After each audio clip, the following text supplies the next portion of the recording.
You are standing in the throne room of the Imperial Palace in Luoyang. The year is 690 AD. You are 67 years old. You are a widow. And you are about to do something that has never been done in 5,000 years of Chinese history. Below you, thousands of officials are prostrating themselves. They are chanting in unison, "Long live the Emperor," not Empress. Emperor, Huangdi. A title that in every Chinese dynasty before this moment was reserved exclusively for men. To get here, you had to survive 40 years of palace intrigue. You had to outlive your husband. You had to exile your own sons. You had to purge the most powerful families in the empire. You had to rewrite religion itself to justify your existence. Your name is Zetian, and you are the only woman in Chinese history who dared to call herself king. The question isn't how you seized the throne. The question is, how did you not get murdered in the first 10 minutes? Because in 7th century China, the system was designed to make you invisible. Women did not rule. They produced heirs. They whispered advice through silk curtains. But they never sat on the dragon throne. That was the rule.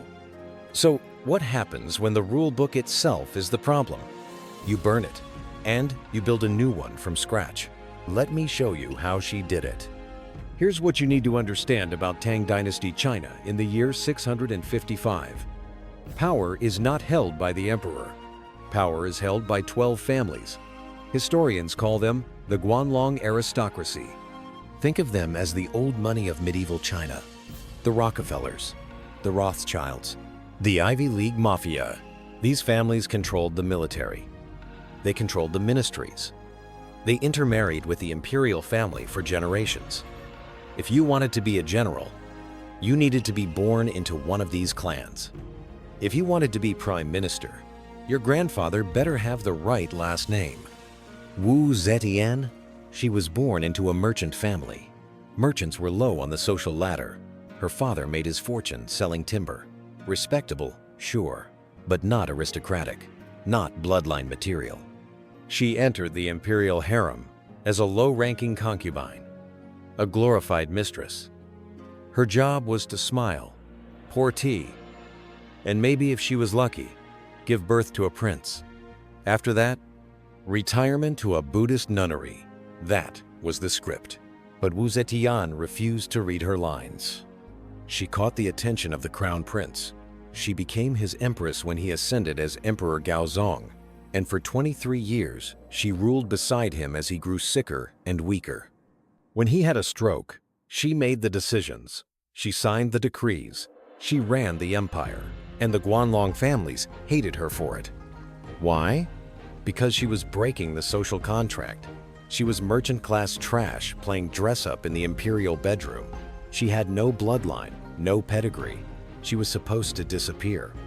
And then in 683, Emperor Gaozong dies. The aristocracy makes its move. They install Wu Zetian's sons as puppet emperors. They expect her to step aside, retire gracefully, go meditate in a temple somewhere, fade into irrelevance. Instead, she declares herself Empress Dowager, Regent, effectively the acting ruler of China. The aristocracy is furious. They plot to depose her. They whisper in the halls. They write petitions. They gather in secret meetings, planning a coup. Wu Zetian realizes something very clearly. If she plays by their rules, she loses. Because their rules were written to exclude her. She can't win a game where the referee wants her dead. So she changes the rules. She invents a new game entirely. In 686 AD, Wu Zetian installs 4 giant bronze boxes in the capital square. Each box has a slot on top. Anyone in the empire, peasant, woodcutter, servant, soldier, can drop a letter into the box. Anonymous tips, accusations, reports of treason. She calls it the copper box system, the Tongui. Think of it as medieval Twitter, except every tweet can get someone executed. Suddenly, Paranoia floods the capital. Who's writing letters? Who's being named? No one is safe, not even the aristocracy.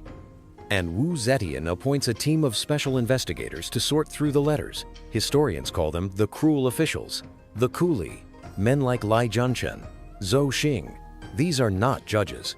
These are executioners with a law degree. Lai Junchen wrote a manual called The Classic of Entrapment. It's literally a how-to guide for framing people. Chapter 1. How to torture a suspect until they confess. Chapter 2. How to get them to implicate their friends. Chapter 3. How to make it all look legal. These men tear through the Guanlong aristocracy like a chainsaw. Families that had ruled China for 200 years are accused of treason.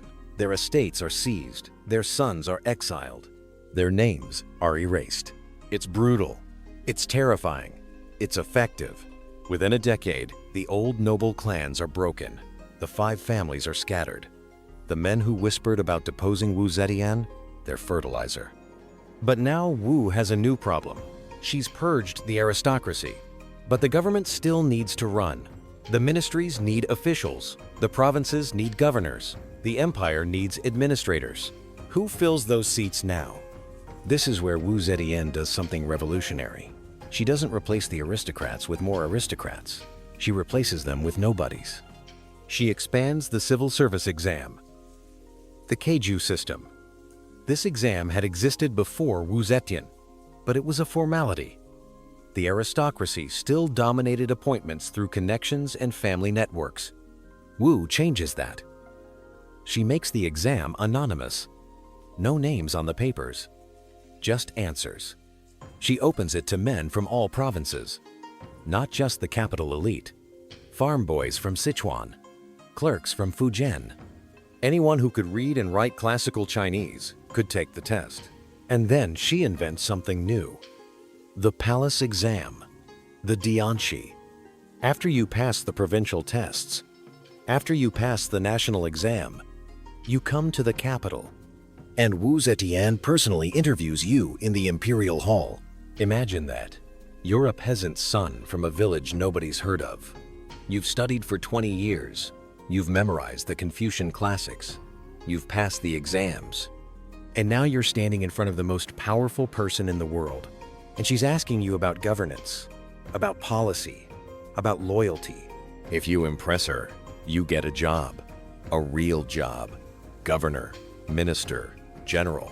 Positions that used to require a noble surname now go to whoever can think fastest on their feet. Wu Zetian isn't doing this out of charity. She's doing it because she needs loyal officials, and aristocrats are loyal to their families. But these exam graduates, these provincial nobodies, they owe everything to her.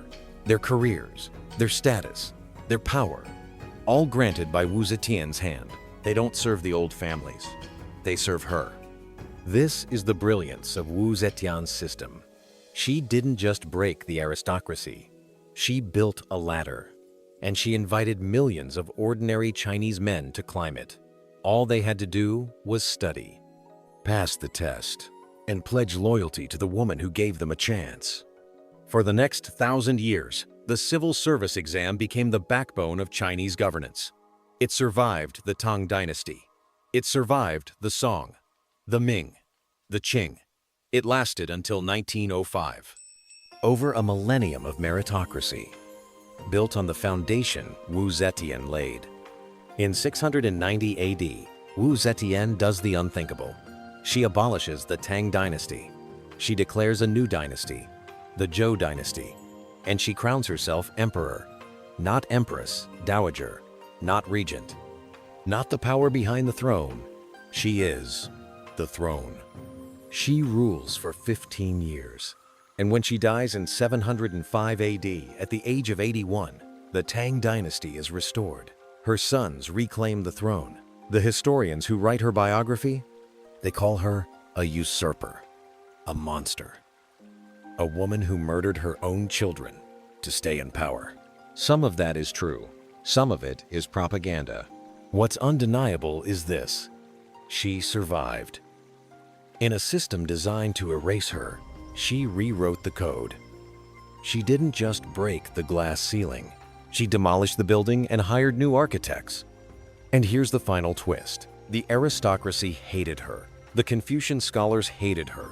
They spent centuries demonizing her in the history books. But the common people, the farmers and clerks and merchants who benefited from the exam system, they remembered her as the empress who gave them a chance.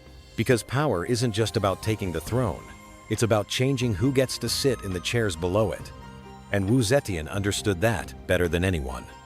She was the only woman who dared to be king. And she made sure that after her, millions of men who would never have had a chance got one. That's her legacy. Not the cruelty, not the paranoia, the latter. And it lasted 1,000 years. If you find this video interesting, subscribe. Next Chronicle soon.